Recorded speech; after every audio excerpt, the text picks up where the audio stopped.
اعوذ باللہ السمیع العلیم من الشیطان الرجیم بسم اللہ الرحمن الرحیم الحمد للہ رب العالمین والصلاة والسلام علی رسولہ الکریم واہل بیتہ الطیبین الطاہرین لا سیما بقیۃ اللہ فی الارضین ولعنۃ اللہ علی اعدائہم اجمعین اما بعد قال اللہ تعالی فی کتابہ الکریم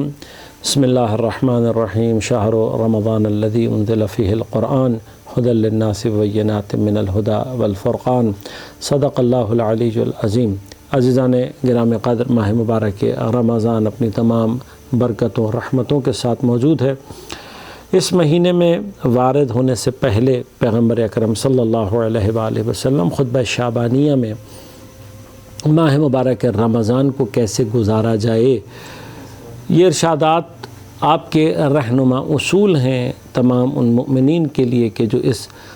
ماہ ضیافت اللہ کو درک کر رہے ہیں اور متوجہ ہیں اس بات کی طرف کہ ہم اللہ کے مہمان ہیں۔ ان مہمانوں کو اس مہمانی میں کیا رویہ اختیار کرنا چاہیے، ہمارا بیہیویئر کیا ہونا چاہیے، اور وہ کیا طریقہ ہے کہ جس سے ہم اس مہمانی سے زیادہ استفادہ کر سکتے ہیں۔ لہذا پیغمبر اکرم صلی اللہ علیہ وآلہ وسلم ارشاد فرماتے ہیں وَتَحَنَّنُوا عَلَىٰ أَيْتَامِ النَّاسِ يُتَحَنَّنُوا عَلَىٰ أَيْتَامِكُمْ، کہ جو لوگوں کے یتیم ہیں ان کے ساتھ رحم دلی اور محبت کا سلوک کرو تاکہ تمہارے یتیموں کے اوپر رحم کیا جائے۔ عزیزان گرامی، یتیم کسی بھی سوسائٹی کا وہ حصہ ہوتے ہیں کہ جو اگر نظر انداز کر دیے جائیں اور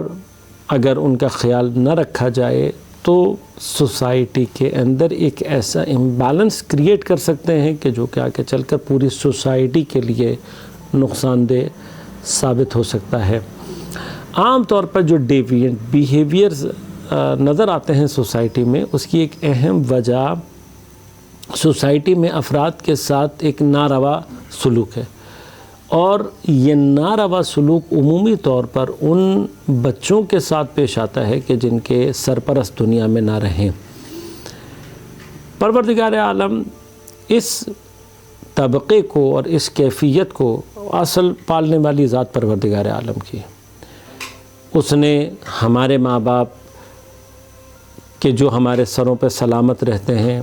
ہمارا خیال رکھتے ہیں، ہماری ضروریات کو پورا کرتے ہیں، کچھ لوگوں کو اس شفقت سے اپنی مصلحت کے تحت محروم کیا، لیکن خدا چاہتا یہ ہے کہ اس محرومیت کے باوجود سوسائٹی کے اندر ایک بیلنس باقی رہے۔ اور وہ بیلنس کیسے باقی رہے گا کہ اگر ہمارے اطراف میں یتیم موجود ہوں تو ان کی اس یتیمی کو ان کے لیے سزا نہ بننے دی جائے، بلکہ ان کے ساتھ ہمارا سلوک ایسا ہو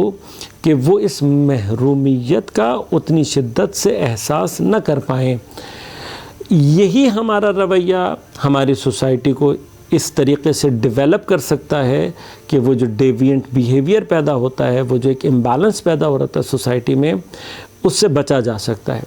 یہ ڈیوینٹ بیہیویئر، یہ امبیلنس آگے چل کر کرائمز کو اور بہت سارے مسائل کو پیدا کرتا ہے، جس کا واحد راستہ یہ ہے کہ یتیموں کا خیال رکھا جائے۔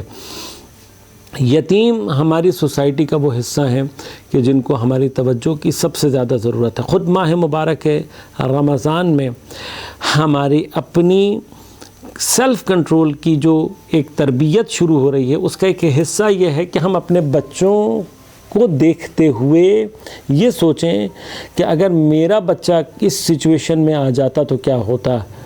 اس کو درک کرتے ہوئے اگر ہم لوگوں کے یتیموں کے ساتھ اچھا سلوک کریں، یعنی یہ جو پیغمبر فرما رہے ہیں کہ لوگوں کے یتیموں کے ساتھ اچھا سلوک کرو تاکہ تمہارے یتیموں کے ساتھ اچھا سلوک کیا جائے، یعنی ایک ایسی سوشل ڈیولپمنٹ اور ایک سوشل اسٹرکچر ہے، یعنی ہماری سوسائٹی کا اصول یہ ہونا چاہیے کہ ہم یتیموں کے ساتھ کلیکٹیولی ایک ایسا اچھا بیہیویئر کریں کہ ہماری سوسائٹی میں کم از کم، اسلامی سوسائٹی میں کم از کم یتیم اس احساس محرومیت کا شکار نہ ہوں۔